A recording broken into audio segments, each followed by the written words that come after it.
আমার টার্গেট ছিল এখান থেকে রয়্যাল চ্যাম্পিয়ন দিয়ে ইগল অব্দি এটাকে শেষ করা, কিন্তু কম কম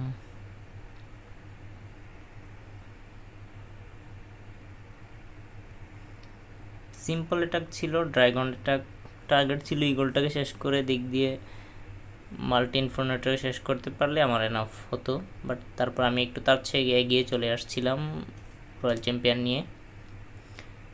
আমি মোনালেট সহ ডাউন করতে পারি এখানে,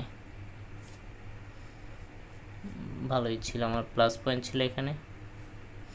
বাট রয়্যাল চ্যাম্পিয়ন মরে গেছে, সমস্যা নেই, আমার কাছে আরেকটা স্পেল আছে, ওইটা দিয়ে আবার পরে জিন্দা করে নেব। এখান থেকে ইগল সব নামিয়ে দিলাম, সাথে ছিল ফায়ারবল রেজ স্পেল। আমার টার্গেট ছিল ফায়ারবলটা টাউন হলের উপরে মারলে কুইন যা আছে সব চলে যাবে, একদম পারফেক্টলি ওই জায়গায় ফেলতে পেরেছি আমি।